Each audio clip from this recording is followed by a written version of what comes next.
Voilà, on va commencer, vous voulez bien?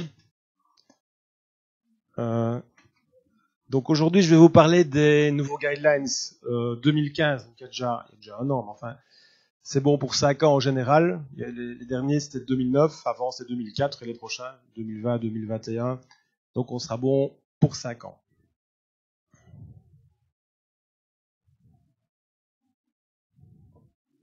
Attendez, parce que comment on s'est mis là-dessus?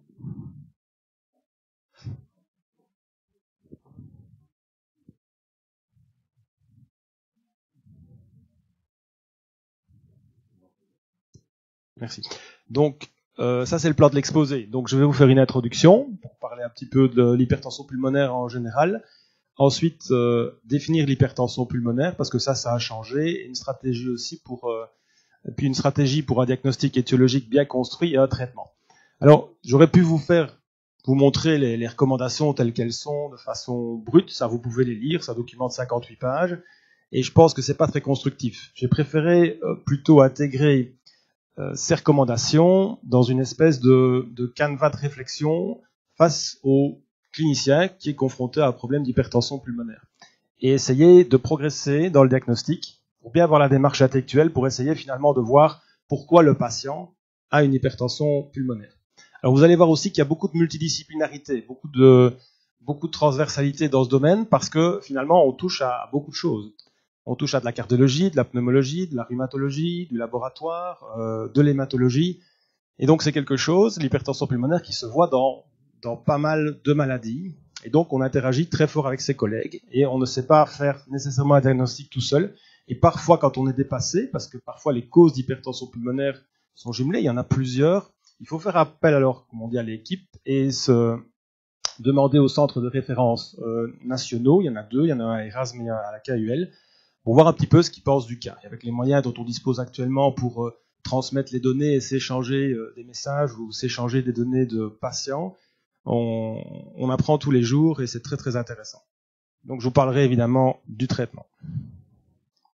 Alors l'introduction pour commencer. Alors si vous pouviez retenir une seule chose de l'exposé d'aujourd'hui, ce serait ça. C'est-à-dire que quand vous allez avoir une hypertension pulmonaire chez un patient, il va falloir la classer au niveau d'un de ces 5 groupes. On peut parfois être dans 2 groupes. On peut très bien avoir une grosse décompensation cardiaque gauche et une fibrose pulmonaire. Donc on peut avoir des cas qui sont mixtes. Mais l'idéal, ce serait quand même, vous disiez, ben voilà, on a fait une analyse pour essayer de voir quelle était la cause de l'hypertension pulmonaire. Je sais que mon patient a plutôt une maladie pulmonaire qui est responsable de l'hypertension pulmonaire, ou une maladie cardiaque, ou une maladie thromboembolique, ou c'est quelque chose de beaucoup plus complexe, de beaucoup plus rare, comme une hypertension artérielle pulmonaire idiopathique, ou éventuellement associée à une connectivite. Donc, cette dia-là, vous allez la voir pas mal de fois dans l'exposé, et c'est important de bien se la mettre en tête. Donc, la classe 1, c'est l'hypertension artérielle pulmonaire HTAP, idiopathique ou associée à certaines maladies. Classe 2, très fréquente, hypertension pulmonaire secondaire à une atteinte cardiaque gauche. Classe 3, ce sont toutes les maladies pulmonaires ou l'hypoxémie. Je dis hypoxémie parce que parfois on n'a pas de maladie pulmonaire, mais on habite en haute altitude, on habite à 4000 mètres et donc on est en manque d'oxygène et donc on peut développer une hypertension pulmonaire. Classe 4, c'est maladie thromboembolique et tout ce qui peut boucher une artère pulmonaire, donc il n'y a pas que la maladie thromboembolique, il y a aussi des tumeurs bien sûr. Et en classe 5, là c'est un peu le fourre-tout, on met tous les cas un petit peu plus rares, donc comme la sarcoïdose, comme certains syndromes myélodysplasiques ou certaines affections beaucoup plus rares. Alors, ceci, ça passe mal parce que c'est pas la couleur originelle, mais vous l'avez sur les écrans. C'est très petit, mais ne vous tracassez pas. Je vais détailler les choses de façon relativement précise. Alors, en clair, cette dia, vous allez la voir pas mal de fois pendant l'exposé. C'est la démarche intellectuelle qui, finalement, permet de classer le patient qui a une hypertension pulmonaire dans un des groupes. Alors, si vous voyez sur les écrans, vous savez lire plus ou moins ou pas du tout, c'est trop petit. Donc, c'est devenu tellement complexe HTAP qu'on sait plus maintenant tout mettre sur une seule dia ou au moins la faire voir en grand. Donc, en gros, on va avoir une évaluation du patient, on va l'interroger, bien entendu, faire un examen clinique. Ça, je vais y revenir. Ensuite, on va faire une échographie cardiaque qui va définir une certaine probabilité que le patient ait ou pas une hypertension pulmonaire. Ensuite, on va se poser la question, est-ce que c'est pas cardiaque ou pulmonaire, donc classe 2 ou classe 3. Sinon, si ça ne l'est pas, on va se poser la question de la maladie thromboembolique. Et ensuite seulement, on va arriver vers des causes plus rares. Donc des HTAP idiopathiques ou alors associés à une connectivite comme une sclérodermie ou à une cirrhose ou à une schistosomiase ou à une maladie par HIV. Voilà. En gros, c'est ça la démarche intellectuelle. Alors tout d'abord, on va définir l'hypertension pulmonaire. L'hypertension pulmonaire, c'est quelque chose qui se définissait auparavant sur base d'une échographie cardiaque. Donc on faisait une échographie cardiaque aux patients, et le cardiologue vous disait, par exemple, je vois une hypertension pulmonaire à l'échographie. Alors comment ça? Mais tout simplement parce que le cardiologue détecte qu'il y a, au Doppler couleur, qu'il y a un flux de régurgitation tricuspidienne. Donc on va le voir sur la dia suivante. Donc un flux de régurgitation tricuspidienne du VD vers l'OD, ici. Ensuite, il met son Doppler et il fait une mesure de la vitesse de régurgitation. Il se met au niveau du pic, ici. Et par une formule classique, on détermine une pression systolique du ventricule droit, auquel on ajoute la pression dans l'oreillette droite, qui est estimée par le diamètre de la veine cave et certaines manœuvres respiratoires. Et alors, on estimait que le patient avait, par exemple, une PAP systolique à 35, 40, 45, 50 mm de mercure. On le fait toujours, mais on s'est rendu compte aussi que même dans des mains expertes, il n'était pas facile de faire un diagnostic d'hypertension pulmonaire sur base d'une échographie cardiaque. Et qu'il y avait, même dans des mains expertes, parfois des difficultés techniques. Et donc, on en est arrivé à une notion très particulière qui est la notion de probabilité d'hypertension pulmonaire à l'échographie cardiaque. Autrement dit, on va mesurer le flux de régurgitation tricuspidienne, mais aussi on va regarder le ventricule droit et d'autres petits signes échos qui pourraient nous faire penser qu'il y a effectivement une hypertension pulmonaire. Alors vous voyez qu'il y a des zones vertes, des zones oranges et des zones rouges. La zone verte, c'est que la probabilité d'hypertension pulmonaire mesurée à l'écho est faible. Ça, c'est quand la vitesse de régurgitation tricuspidienne est inférieure à 2,8 mètres par seconde ou qu'il n'y en a pas, et qu'il n'y a aucun autre signe écho, le petit signe écho que je vais vous montrer dans la dia suivante, qui permettent de faire penser qu'il y a une hypertension pulmonaire. Donc là, on est à l'aise. En général, on contrôle l'écho, on fait un suivi, mais on ne va pas s'exciter beaucoup parce que la probabilité d'une vraie hypertension pulmonaire à l'écho est faible. Alors, à contrario, si la vitesse est supérieure à 3,4 mètres par seconde, ou entre 2,9 et 3,4 avec des signes échos d'hypertension pulmonaire, à ce moment-là, la probabilité est élevée. Là, il y a de grandes chances que le patient ait réellement une hypertension pulmonaire à l'écho. Et quand on est entre les deux, on est intermédiaire. Soit la vitesse est entre 2,9 et 3,4, sans signe écho d'hypertension pulmonaire, soit la vitesse est plus faible, mais avec des signes échos. Et quels sont ces petits signes échos supplémentaires? Ils sont bien définis maintenant dans les nouvelles guidelines. Ce sont des signes qui touchent les ventricules, des signes qui touchent l'artère pulmonaire et des signes qui touchent la veine cave inférieure. Et si vous avez vous prenez les colonnes, et si vous avez au moins un élément des deux colonnes, vous pouvez dire que oui, il y a des signes échos, autres que simplement la vitesse de régurgitation tricuspidienne qui est augmentée. Il y a des signes échos pour penser qu'il y a réellement une hypertension pulmonaire. Et donc ça, c'est très important parce que pour la suite, ça va un peu guider les examens et faire qu'on va vraiment s'acharner à essayer de trouver une étiologie, ou bien peut-être qu'on va se dire, finalement, on va faire un suivi sage et on verra si ça se reproduit et ainsi de suite.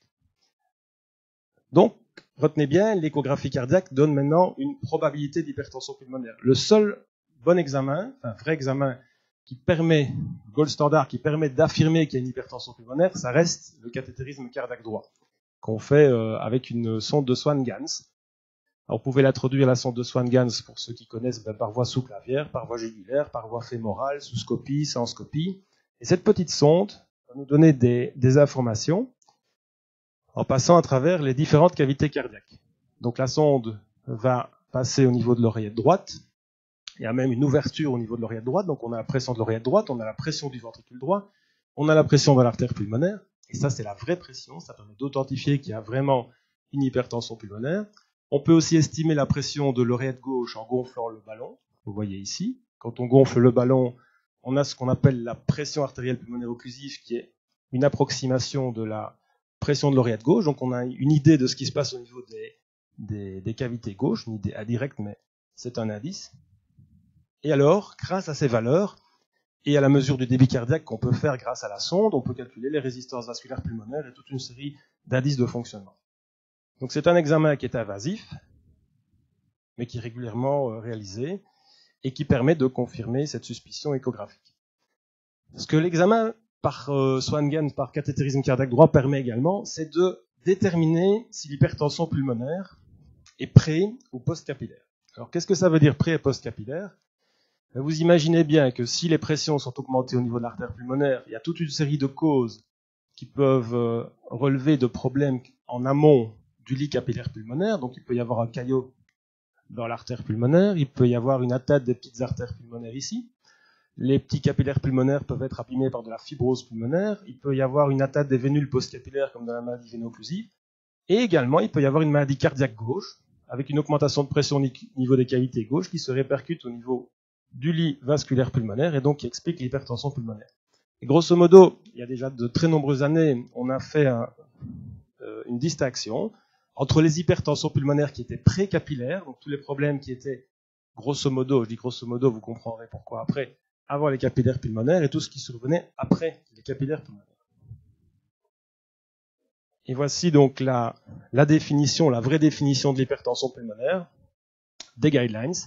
Et donc, il y a une hypertension pulmonaire quand la PAP moyenne, mesurée par cathétérisme, est supérieure ou égale à 25 mm de mercure. On distingue deux classes, la classe précapillaire et la classe postcapillaire.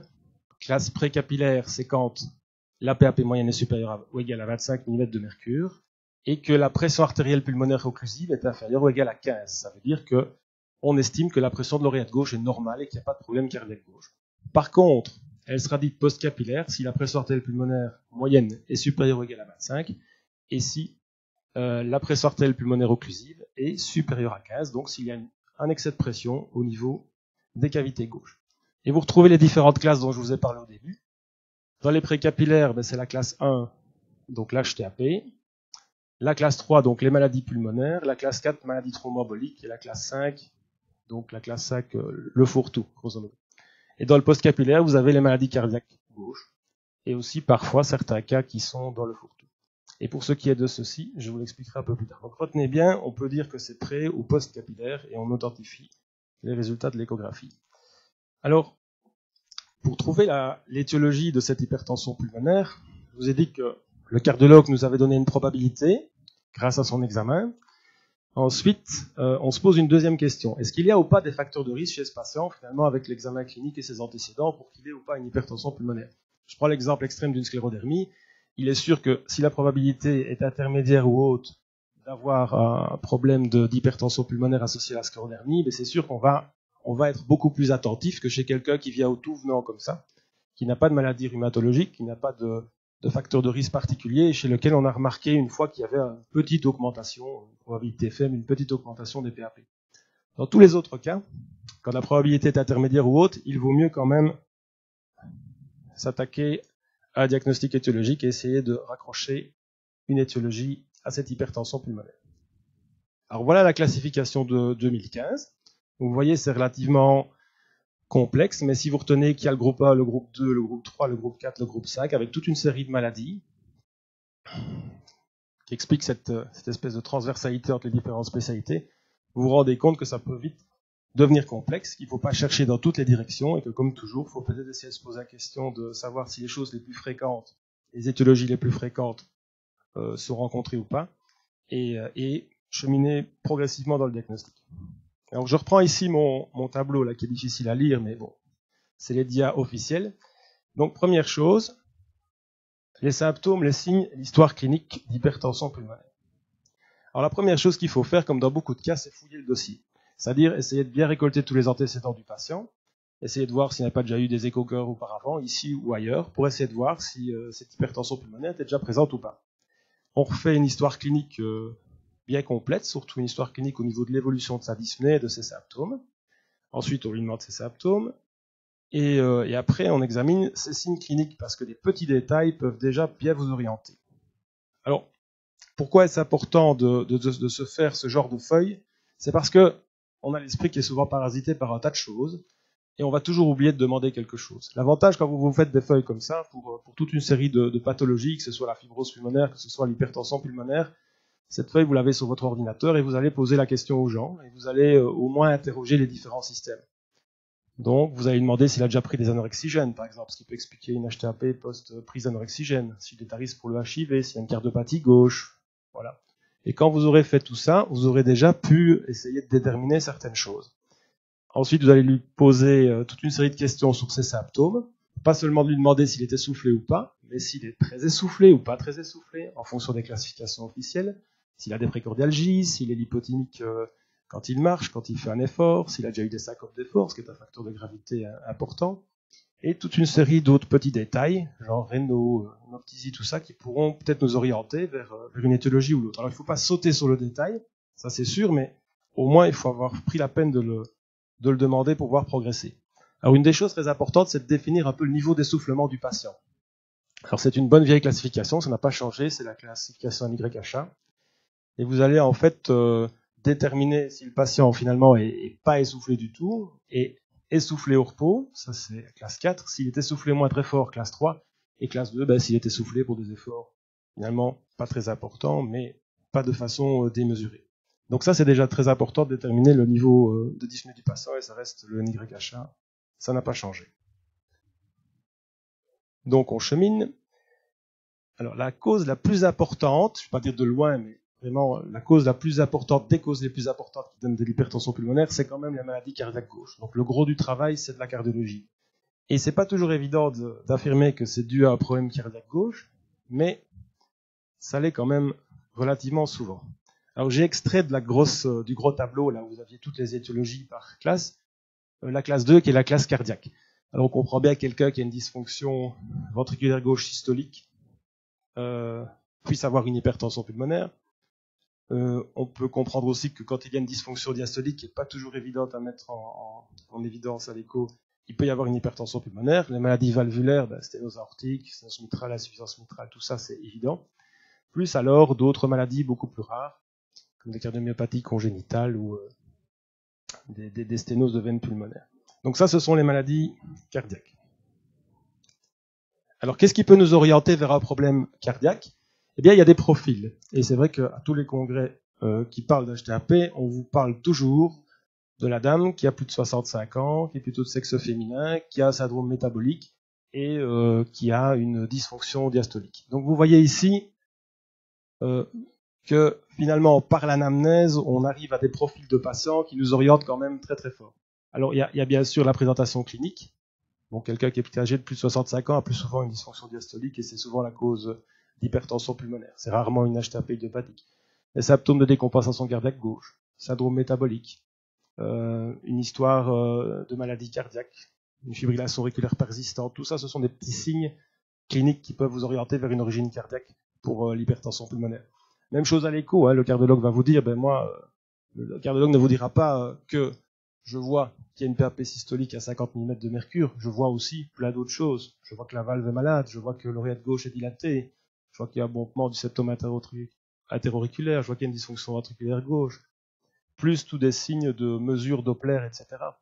Et ensuite, rien qu'à l'électro, parfois on voit des choses qui orientent vers un problème cardiaque gauche, tout simplement, et à la radio de poumon, même chose, si vous avez des lignes de Kerr-Lépée, des effusions pleurales, des œdèmes pulmonaires, vous pouvez penser que c'est plutôt une cause cardiaque à votre hypertension pulmonaire. Alors, il y a un petit détail très important qui n'est pas toujours facile à comprendre, c'est que si vous confirmez, mais on le fait quand même relativement régulièrement, si vous confirmez que c'est une poste capillaire en faisant un cathé droit, on a dégagé en fait deux types de poste capillaires chez les patients cardiaques. Il y a d'abord ce qu'on appelle le poste capillaire isolé, isolated post capillary pulmonary hypertension. Et là, on considère que c'est l'excès de pression des cavités gauches qui se répercute directement, sans maladie supplémentaire au niveau des pressions artérielles pulmonaires. Et qu'est-ce qu'on voit ? On voit que les résistances vasculaires pulmonaires ne sont pas augmentées, donc il n'y a pas de maladie artérielle pulmonaire. Et on voit que le gradient diastolique, c'est une notion qu'on utilise aux soins intensifs depuis des années, mais qui n'était jamais sortie vraiment des soins intensifs et qui maintenant revient à la mode, c'est on fait le gradient entre la pression artérielle pulmonaire diastolique et la PAP moyenne. Et si c'est inférieur à 7, on considère que c'est une transmission passive des pressions gauche vers l'excès de pression gauche vers la circulation pulmonaire. Mais il y a d'autres patients génétiquement déterminés qui, avec la même transmission de pression et d'excès de pression des cavités gauches vers le réseau vasculaire pulmonaire, vont en fait développer une maladie artériolaire pulmonaire qui va évoluer un peu pour son propre compte. Et donc ces gens, vous allez les retrouver avec à la fois un problème post-capillaire de départ. Donc, dans l'algorithme, on se dit, oui, il y a une hypertension pulmonaire, oui, elle est post-capillaire, mais c'est quand même bizarre, les résistances vasculaires pulmonaires sont augmentées, et en plus, le gradient entre la diastolique de l'artère pulmonaire et la papo est supérieur ou égal à 7 mm de mercure. Donc il y a peut-être quelque chose en plus. Et avant, on se posait des tas de questions. On se dit, est-ce que ce patient n'a pas une HTAP idiopathique en plus de sa décompensation cardiaque? Est-ce qu'il n'y a pas quelque chose de supplémentaire? Et finalement, comme tout le monde se posait la même question, ils ont résumé ça. Et ils ont appelé ça une combined post-capillary and pre-capillary pulmonary hypertension. Donc, il ne faut pas chercher une autre maladie nécessairement vasculaire pulmonaire. C'est connu. C'est probablement génétique. Et si vous prenez deux patients qui ont la même surcharge en pression au niveau des cavités gauches, il y en a certains qui vont être comme ceci, et d'autres qui vont être progressivement comme ceci.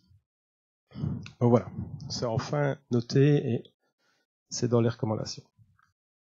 Alors un deuxième grand groupe qui prend aussi énormément de patients, sont les maladies pulmonaires et l'hypoxémie. Alors bien entendu, la BPCO qui dans les stades avancés peut évoluer peut développer une hypertension pulmonaire, les maladies interstitielles pulmonaires, ça on comprend quand on a une fibrose pulmonaire importante et avancée, on a une destruction du réseau vasculaire pulmonaire. Alors il y a d'autres maladies pulmonaires aussi qui sont des maladies pulmonaires restrictives, des désordres de troubles du sommeil. On comprend bien s'il y a une hypoxémie nocturne, on peut évoluer vers de l'hypertension pulmonaire, et ainsi de suite, les maladies de haute altitude. Donc ça, c'est quelque chose qu'on voit souvent en pneumologie. Et alors, quelque chose qui a été mis au point aussi, c'était que souvent, le cardiologue nous disait, tiens, il a une maladie pulmonaire, il a une hypertension pulmonaire, mais est-ce qu'il n'a pas une hypertension pulmonaire disproportionnée par rapport à sa maladie pulmonaire? Et bien maintenant, on ne parle plus de disproportionnée, on dit simplement que le patient qui a une BPCO, une fibrose pulmonaire ou un syndrome qui donne beaucoup d'hypertension pulmonaire, c'est le syndrome emphysème fibrose pulmonaire, soit il n'a pas d'hypertension pulmonaire, soit il en a une, quand la PAP moyenne est supérieure ou égale à 25 mm de mercure, soit elle est sévère. C'est-à-dire que sévère, ça veut dire la PAP moyenne supérieure à 35 mm de mercure. Mais il faut toujours quand même se dire que c'est quelqu'un qui a une maladie pulmonaire et qui a une hypertension pulmonaire à cause de ces maladies pulmonaires peut très bien avoir une hypertension pulmonaire sévère. Il ne faut pas nécessairement se dire qu'il a une HTAP idiopathique en plus. Et on sait que ça existe et ça fait bien partie de la classe 2. Ça veut dire qu'au niveau du traitement, ça ne sert à rien de donner des médicaments de l'HTAP idiopathique, ça ne marchera pas. C'est réellement la maladie pulmonaire qui est la cause de l'hypertension pulmonaire. Alors on avance dans le diagnostic. Ici donc on a écarté les problèmes cardiaques gauche, on a écarté les problèmes pulmonaires, admettons. Voilà. Alors, si on trouve que c'est cardiaque ou pulmonaire, on fait un traitement adapté du cœur et ou des poumons, quand c'est possible, mais ça peut parfois aller, c'est vrai, jusqu'à la greffe pulmonaire. Si on a une fibrose pulmonaire avancée, on peut faire une greffe pulmonaire. Après, on va se poser la question de savoir s'il n'y a pas une maladie thromboembolique. Donc ça, c'est la troisième classe. Donc, premier examen, qui est décrit ici dans les guidelines, c'est une SATI-VP. Première chose, qui est souvent couplée, c'est vrai, ici en Europe, à un angioscanner thoracique. Et les deux examens couplés permettent, avec une bonne efficience, de démontrer qu'il y a ou qu'il n'y a pas de maladie thromboembolique pulmonaire. Alors, dans la classe 4, c'est la classe 4, donc maladie thromboembolique, mais également toute une série d'autres choses qu'on n'avait pas notées avant dans les recommandations, qui sont l'angiosarcome des artères pulmonaires, c'est rare mais ça existe, donc c'est pas toujours un caillot qui provoque l'occlusion de l'artère pulmonaire. D'autres tumeurs intravasculaires, l'artérite des artères pulmonaires, des artérioles, des sténoses congénitales et alors une parasitose, parce que bon, on parle au niveau mondial, donc au niveau mondial, les parasitoses sont quand même des choses qui sont parfois très importantes, soit l'hydatidose, soit la schistosomiase. Mais en gros, ici, c'est souvent une maladie thromboembolique pulmonaire. Alors, quel est le raisonnement? Il y a plusieurs façons de voir. Soit, admettons qu'on sait que quelqu'un a fait une embolie pulmonaire, on est à 3 mois après son embolie pulmonaire, le patient reste essoufflé, ce qui n'est pas du tout normal. D'habitude, on sait par les études que dans 95% des cas, les caillots sont éliminés par la circulation pulmonaire. Donc c'est peut-être dans 2 à 5% des cas qu'il y a une hypertension pulmonaire résiduelle. Donc encore une fois, c'est le cardiologue qui nous aide, qui fait l'échographie et qui définit une probabilité d'hypertension pulmonaire. Si la probabilité est intermédiaire ou haute, donc on fait la SATI-VP, et puis on fait l'angioscanner thoracique. Si on a le moindre doute, par exemple, on a parfois une SATI-VP qui ne dit pas la même chose que l'angioscanner thoracique et vice-versa. C'est très simple, il faut demander une artériographie pulmonaire, et l'artériographie pulmonaire permet de trancher, de dire oui, il y a ou il n'y a pas un problème d'hypertension, enfin un problème thromboembolique qui est responsable de l'hypertension pulmonaire. Alors, vous avez des cas relativement évidents comme celui-ci, où vous voyez évidemment un gros caillot à ce niveau-ci, il y a les embolies aiguës, il y a les embolies chroniques, et puis vous avez des cas où maintenant les radiologues font des superbes images avec des reconstructions frontales. Vous voyez ici, quand les reconstructions, vous voyez des caillots, vous voyez même le réseau vasculaire pulmonaire qui est repris en frontal. Sinon, il reste donc l'artériographie pulmonaire, qui permet non seulement de voir que certaines zones du poumon sont complètement dévascularisées, de voir un aspect, comme on dit, en arbre mort à certains endroits, et en plus, de définir toute une sémiologie qui va servir aux chirurgiens. Je dis ça parce que tout à l'heure, je vous reparlerai de l'approche chirurgicale de la maladie thromboembolique chronique, qui va permettre aux chirurgiens de retirer les caillots qui sont au niveau de l'arbre pulmonaire. Donc, les radiologues nous parlent d'amputation abrupte de la circulation, de rétrécissement. Il y a toute une sémiologie, donc il y a des bandes, il y a des poches, des irrégularités de parois, et tout ça va aider le chirurgien pour savoir s'il peut ou pas opérer cette maladie thromboembolique pulmonaire. C'est encore une autre image, donc on fait ça dans la maison. Il n'y a aucun souci. Bon, voilà. Admettons maintenant que nous ayons exclu la cause cardiaque gauche, nous avons exclu les maladies pulmonaires, nous avons exclu la maladie thromboembolique pulmonaire, eh bien on arrive dans les cas plus rares. Et c'est seulement à ce moment-là, contrairement à ce qu'on fait plutôt pour le moment, que les recommandations conseillent de faire un cathétérisme cardiaque droit. Donc finalement, tout ça, on a bâti des hypothèses à partir d'une échographie cardiaque et on a essayé d'exclure par toute une série d'examens les causes les plus fréquentes. Et là, on arrive à se poser la question, mais finalement, est-ce que le patient n'a pas une HTAP idiopathique et donc redevable d'un traitement par une médication tout à fait spécifique? Donc on fait un cathétérisme cardiaque droit, on confirme alors les données de l'écho, ça permet de voir si c'est pré- ou post-capillaire, et mettons que ce soit pré-capillaire. Alors on fait un test qui s'appelle un test de réversibilité. On fait inhaler du NO au patient pendant 5 minutes, 10 ppm de NO, et on voit si on a une modification significative de la pression artérielle pulmonaire moyenne. Et si elle chute d'au moins 10 mm de mercure jusqu'à une valeur inférieure à 40 mm, au moins inférieure à 40 mm de mercure, on a une hypertension pulmonaire qu'on dit réversible.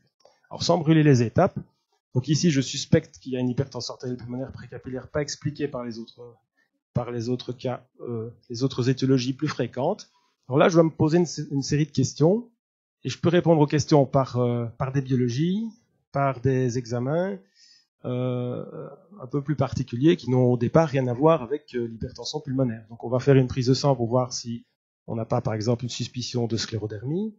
On va se poser la question de savoir si le patient n'a pas une maladie cardiaque congénitale, qui aurait même peut-être été opérée auparavant, si le patient n'a pas consommé des médicaments qui donnent de l'HTAP, si le patient n'a pas une cirrhose, et donc une hypertension portopulmonaire, si le patient n'est pas HIV, ou si le patient n'a pas souffert de schistosomiase, qui peut expliquer aussi une hypertension pulmonaire. Et c'est seulement quand on aura exclu toutes ces causes associées qu'on pourra dire que l'hypertension pulmonaire est bien idiopathique. Donc vous voyez, idiopathique, c'est vraiment un diagnostic d'exclusion.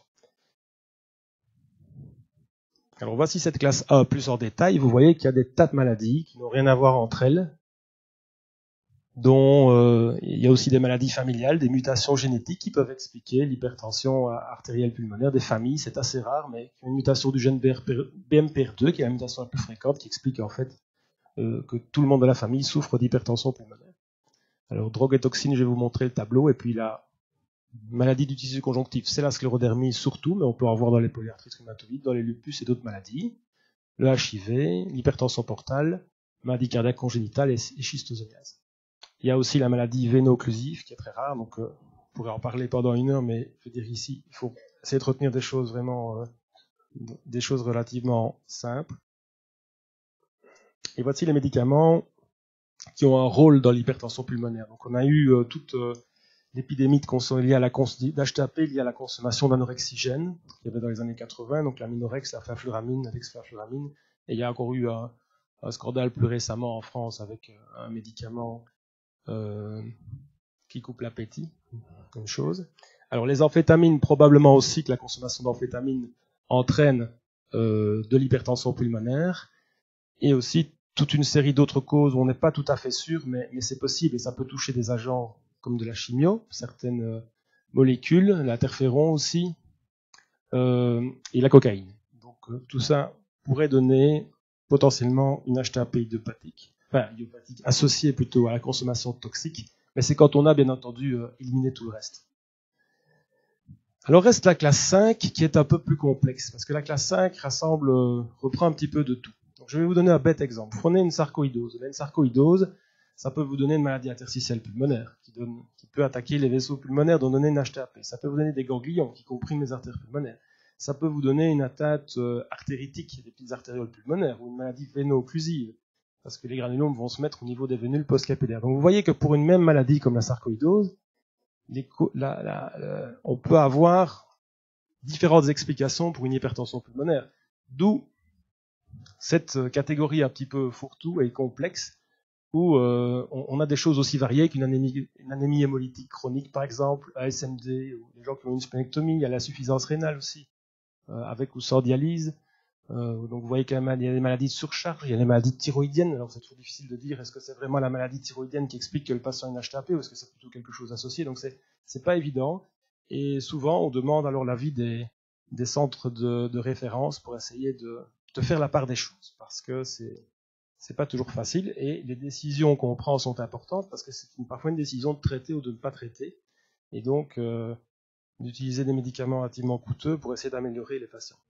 Alors pour finir le traitement, alors qu'est-ce qui vous guide au niveau de votre démarche thérapeutique? C'est relativement simple. Si c'est une classe 2, une classe 3, une classe 4, le traitement était plutôt étiologique. Donc essayer de soigner le cœur gauche. Évidemment, si on essaie de soigner une dysfonction diastolique, c'est pas évident, ça tout le monde le sait, mais bon, il y a quand même des choses à faire sur le plan parfois métabolique. Si c'est une maladie pulmonaire, essayez de la soigner également, et maladie thromboembolique, ça je vais y revenir. Par contre, si je m'intéresse à la classe 1, cette classe où on peut utiliser des médicaments spécifiques, vous savez que d'abord, pour décider si on traite ou pas quelqu'un, il faut essayer de définir son risque de faire des problèmes ou de décéder dans les années qui suivent. Et vous avez de nouveau une stratification avec la zone rouge, la zone verte et la zone un peu grise, mais qui est orange ici, qui est un peu intermédiaire. Et par toute une série d'examens complémentaires, on va essayer de voir où on peut mettre le patient. Est-ce que c'est un patient qui va rapidement mal évoluer, ou est-ce que c'est un patient, comme ici, qui va rapidement mal évoluer, ou un patient qui finalement va évoluer lentement, ou est-ce qu'il est intermédiaire? Le but, évidemment, c'est en traitant les patients, de les faire arriver dans la bonne zone, dans la zone verte, avec des indicateurs qui sont au vert. Donc un bête exemple, c'est d'arriver à soigner un patient pour qu'il n'ait pas de syncope, pour qu'il ait un niveau de dyspnée d'effort en stade 1 ou 2, WHO ou NYHA. Qu'au test de marche de 6 minutes, il marche plus de 440 mètres. Si on lui fait par exemple une ergospirométrie, qu'il arrive à une pique de VO2 supérieure à 15 minutes par minute et par kilo. Donc tout ça, ce sont des choses qu'on évalue au départ pour décider si on soigne ou pas quelqu'un, mais c'est aussi quelque chose qu'on réévalue pour savoir si le traitement est efficient et s'il ne faut pas majorer le traitement, parce que, comme vous le verrez juste après, le nombre de molécules disponibles a vraiment très, très fort augmenté ces dernières années et on dispose d'armes dont on ne disposait pas il y a encore peu de temps. Alors voilà, en ce qui concerne l'HTAP classe 1, on commence en général en monothérapie, avec un seul médicament, une seule des drogues que vous voyez là-bas, mais il est reconnu qu'on peut aussi commencer avec 2 médicaments. Ça peut comme dans l'hypertension artérielle, ça peut comme dans le cancer. On essaie parfois 2 médicaments au lieu d'un seul, plutôt que d'attendre, de voir comment le patient va évoluer avec un seul médicament, attendre qu'il se dégrade avant de mettre un second et un troisième. Donc on peut attaquer les choses, c'est validé. Le seul problème, c'est que ça coûte beaucoup plus cher. Donc si vous commencez en monothérapie, c'est 2 000 € par mois, en clair, le traitement oral. Vous allez en bithérapie d'emblée, c'est 4 000 € par mois par patient. Donc c'est quand même des sommes considérables. Et le financeur ne voit pas d'un bon œil, évidemment, qu'on commence d'emblée avec une bithérapie. Ça, c'est pour les patients qui sont en risque bas ou intermédiaire, donc soit les patients qui sont dans la zone verte ou dans la zone orange. Par contre, les patients qui sont à haut risque et qui sont dans la zone rouge, qui sont déjà dyspnéiques, quasi au repos, ou au moindre effort, mais quasi dyspnéiques au repos et qui sont très très mal sur le plan hémodynamique, et au niveau de leur débit cardiaque, là, directement, on ne chipote pas, on les met sous prostaglandine par voie intraveineuse, et parfois même maintenant, on fait une trithérapie d'emblée, ce qui permet, ce sont des études préliminaires, mais qui permet quand même d'en tirer pas mal d'affaires et de les stabiliser, au moins jusqu'au moment peut-être où on pourra faire une greffe pulmonaire. Donc, retenez, pour les classes de risque faible ou intermédiaire, on commence en monothérapie et en bithérapie, ou en bithérapie, mais plutôt quand même en mono. Alors, on oublie souvent certaines choses. C'est que il y a des petites choses à faire avant de passer aux médications vraiment beaucoup plus chères. C'est d'abord de voir un peu de l'état de compensation cardiaque du patient. Ne pas oublier que quand il décompense, on peut lui mettre des diurétiques, bien entendu. Surtout s'il a des signes de surcharge ventriculaire droite, s'il a des signes de rétention hydrique. On peut aussi vérifier s'il n'a pas besoin d'oxygène au repos. Ce sont des choses qui peuvent quand même bien l'aider. Il faut aussi l'anticoaguler, mais on n'anticoagule plus tout le monde comme auparavant, donc on n'anticoagule plus toutes les HTAP, c'est uniquement l'idiopathique, la familiale et celle qui est due à la prise de non-oxygène. Encore, c'est une classe 2B, donc on le fait, mais les preuves ne sont quand même pas énormes. Il faut voir aussi si les patients ne sont pas anémiques ou pas déficients en fer, donc corriger l'anémie. Tandis que tous les autres médicaments, donc c'est classe 3, ça veut dire des médicaments qui ne sont pas conseillés et qu'il ne faut pas utiliser. C'est par exemple tous les médicaments de la décompensation cardiaque gauche, parce qu'on n'a pas prouvé leur efficacité dans la décompensation droite. Et surtout, donc tout ce qui est bêta-bloquant, isabradine, etc. Il n'y a pas d'études qui démontrent que ça apporte quelque chose, que du contraire. Quand vous avez quelqu'un qui est très décompensé sur le plan cardiaque droit, si vous lui mettez un bêta-bloquant, ben ça ne va malheureusement pas aller mieux que du contraire. Mais peut-être qu'un jour, ce sera démontré que des petites doses de bêta-bloquant aident aussi les patients décompensés cardiaque droit. Alors, pour savoir ce qu'on leur donne aux gens comme médicaments, quand on parle de traitement spécifique, on a découvert, il y a déjà très longtemps, et ça n'a pas changé depuis, donc c'est une vieille date 2004, mais elle est toujours d'actualité, 3 voies métaboliques qui expliquent que les gens développent une hypertension pulmonaire, donc une HTAP idiopathique, avec une prolifération des cellules musculaires lisses, des épaississements au niveau de la paroi, et finalement un rétrécissement progressif des artérioles pulmonaires qui empêche le sang de passer. Alors il y a tout d'abord la voie de l'endothéline. L'endothéline, c'est une molécule qui est sécrétée, comme vous voyez, par l'endothélium, et cette endothéline a un effet vasoconstricteur et un effet prolifératif, stimulation de prolifération des cellules musculaires lisses, qui donne finalement cette artériole malade. Et en bloquant l'endothéline, il y a plusieurs maintenant médicaments disponibles sur le marché, on arrive à bloquer d'empêcher l'évolution de la maladie. Alors, une autre voie, c'est la voie du NO, la voie de l'oxyde nitrique. Cette voie, ce NO permet de dilater les artérioles pulmonaires et aussi d'empêcher la prolifération des cellules musculaires lisses. Alors, il y a différentes façons de donner du NO. On peut le donner évidemment en inhalation. On peut aussi donner des médicaments qui augmentent la quantité de NO, les médicaments dérivés dérivés ou analogues au sildenafil, donc le sildenafil, le Viagra. Et alors, il y a des médicaments qui stimulent aussi la production de cGMP au niveau des cellules musculaires lisses. Ce sont des stimulateurs, c'est tout nouveau, ce sont des stimulateurs de guanylate cyclase. Et en augmentant la quantité de cGMP ici au niveau de la cellule musculaire lisse, on a un effet vasodilatateur et antiprolifératif. Et enfin, dernière voie, qui était la première finalement où on a eu des médicaments, c'est la voie de la prostacycline. Prostacycline qui provoque vasodilatation et un effet antiprolifératif au niveau des cellules musculaires lisses des petites artérioles. Alors, on a eu pendant des années de la prostaglandine IV, Socute, on en a eu Péros, et maintenant on a des stimulateurs de récepteurs à la prostaglandine qui sont en fait pas du tout des analogues de prostaglandine, qui sont des analogues artificiels. C'est tout nouveau et ça vient de sortir. Donc voici en gros tous les médicaments disponibles. Le même exposé fait il y a 10 ans, vous aurez montré qu'il y avait un seul médicament. C'était le Tracleer, c'était le Bosantan, et vous voyez que maintenant, dans la classe des endothéline, il y a l'orbrisantan, le macitentan. Dans les inhibiteurs de phosphodiestérase, il y avait que le sildenafil, il y avait donc le Viagra. Donc maintenant, il y a le tadalafil, le vardenafil. Alors, il y a les stimulateurs de guanylate cyclase qui augmentent le taux de cGMP, comme le riociguate. Et dans les analogues de prostacycline, on en a plusieurs. Il y a l'époprosténol IV, l'iloprost plutôt inhalé, le trépostinil administré par pompe en sous-cutanée, mais qui peut être inhalé en intraveineux, et le béraprost qui est un agoniste oral. Et puis, on a un stimulateur de récepteur aux prostaglandines qui n'a rien à voir avec une prostaglandine, qui est le Selexipag, qui est un médicament de synthèse et qui est relativement prometteur. Donc on commence avec, en général, dans les classes 2 et 3, avec un seul médicament.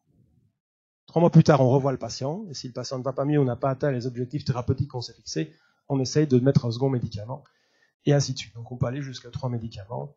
Et puis au-delà, évidemment, c'est la greffe pulmonaire. Donc ça, ce sont les études qui ont démontré qu'on pouvait faire des combinaisons de médicaments. On ne peut pas mélanger n'importe quel médicament ensemble parce que certains médicaments sont des adducteurs de cytochrome P450 et de certaines isoenzymes de cytochrome P450. Et alors, si vous les mettez ensemble, finalement, vous augmentez le métabolisme de chacun. Donc finalement, vous perdez tout à fait l'effet. Donc il faut bien suivre les recommandations. Et la recommandation de plus haut grade, ben, c'est l'embrisantan avec le tadalafil. On peut utiliser ici. Donc ça, c'est pour commencer avec ça. Alors il y a quelque chose aussi qu'on peut faire, qui est un peu à bridge avant la transplantation, c'est une septostomie atriale, c'est-à-dire aller donner un coup de ballon dans la paroi interauriculaire pour essayer de créer une communication interauriculaire et essayer de décharger les cavités droites. Donc s'il y a un excès de pression au niveau du VD de l'oreille droite et que cet excès de pression est insurmontable pour le VD, en faisant une communication interauriculaire, on peut chasser le sang vers les cavités gauches. Ça vaut ce que ça vaut, mais ça permet parfois de passer le cap d'une grosse décompensation cardiaque droite. Et alors il reste bien entendu la transplantation pulmonaire, l'HTAP, et certaines autres HTAP un peu plus complexes du groupe 5 sont parfois une indication de transplantation pulmonaire. Alors pour le traitement spécifique à la maladie thromboembolique, même chose. Donc là, l'algorithme est relativement clair. Première chose qu'il faut faire quand quelqu'un a une hypertension pulmonaire associée à une maladie thromboembolique, c'est de déterminer s'il est opérable ou pas. Si on ne peut pas aller enlever les caillots qu'il a dans les artères pulmonaires. Parce que si on fait ça, et si c'est bien fait, le patient est guéri. Alors il y a 2 centres en Belgique où on fait ça, c'est à KUL et à Erasme.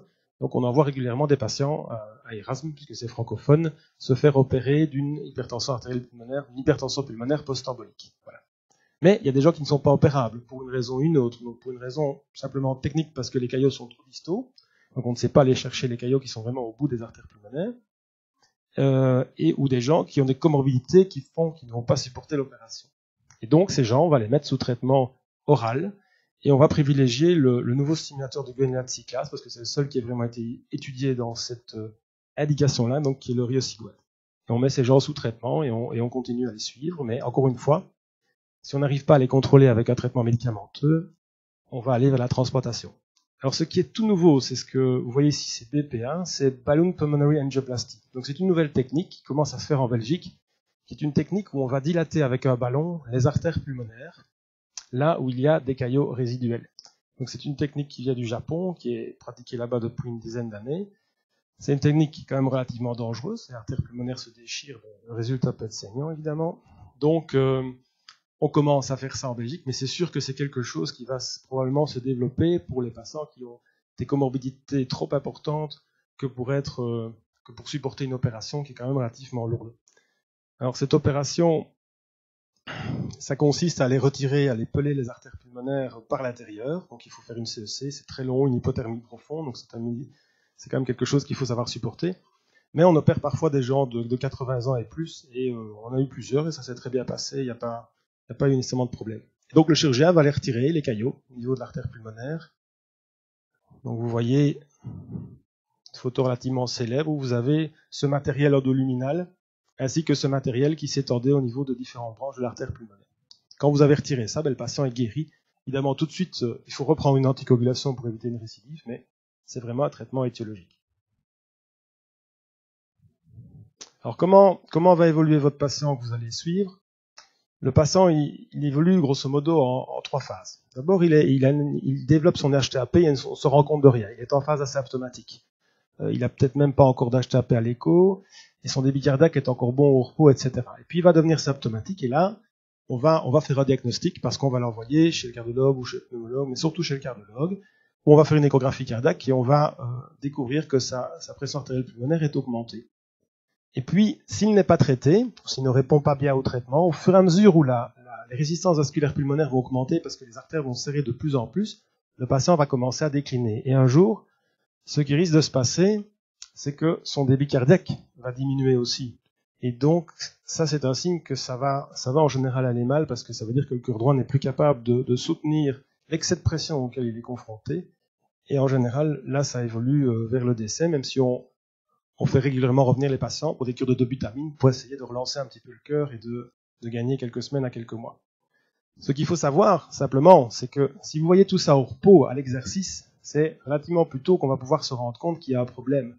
C'est pour ça que quand quelqu'un est essoufflé et qu'on ne trouve pas la cause, ça vaut toujours la peine de faire une ergospirométrie, parce que vous allez peut-être détecter quelque chose à l'ergospirométrie que vous allez mettre des années à voir apparaître avec des examens que vous faites au repos. Et là, la grande majorité d'examens qu'on fait sont toujours pratiquement faits au repos, que ce soit des EFR, que ce soit une échographie, etc. On oublie parfois qu'il faut remettre les gens qui sont essoufflés à l'effort dans les conditions où ils sont essoufflés à l'effort pour parfois détecter un comportement de défaillance cardiaque qu'on ne verrait pas ou avant un certain nombre d'années avec des examens faits au repos. Alors voilà comment on suit les patients. Vous voyez l'évaluation initiale, on les met sous traitement et puis on les revoit en général tous les 3 mois. Et tout ça est bien codifié avec des examens de contrôle tous les 3 mois, 2 échographies par an. Et c'est relativement facile de suivre ces recommandations. Alors voilà, si vous pouviez retenir que tout HTAP, tout HTAP vu à l'écho-cœur doit faire l'objet d'une exploration pour en déterminer l'origine. On doit discuter entre nous de savoir si ça vaut la peine vraiment de s'embarquer dans une grande exploration ou si simplement on ne peut pas refaire un écho de contrôle peut-être 3 mois plus tard pour voir si on confirme les données qu'on a observées. Donc l'écho-cœur nous donne une probabilité de présence ou pas d'hypertension pulmonaire qu'on va essayer de confirmer par toute une série d'examens par la suite. Et que finalement, on peut traiter de façon spécifique l'hypertension pulmonaire uniquement dans la classe 1, dans l'HTAP idiopathique et dans la classe 4 post-embolique. Pour tout le reste, tous ces médicaments qui ont été découverts pour l'HTAP idiopathique, etc., ont bien entendu été essayés dans les autres classes, que ce soit la classe 2, donc les maladies cardiaques gauches, ou la classe 3, les maladies pulmonaires, mais tout ce qui a été essayé pour le moment ne donne absolument rien comme résultat, rien en gain. Donc, retenons bien que le bon médicament met dans la bonne classe et pour la bonne étiologie. Les patients vivent parfois ça comme une punition de se dire on m'a dit qu'il y avait un médicament mais on ne me le donne pas. Non, c'est pas vraiment ça. Dire on donne le médicament s'il y a une indication à le donner. S'il n'a pas prouvé son efficacité dans les autres indications, ça ne sert à rien, outre le fait que ça coûte énormément, et c'est même parfois pire. Donc on brise parfois un peu le rêve de certains patients, mais je pense qu'il faut pas hésiter à s'expliquer sur le pourquoi. Voilà, je vous remercie, et si vous avez des questions...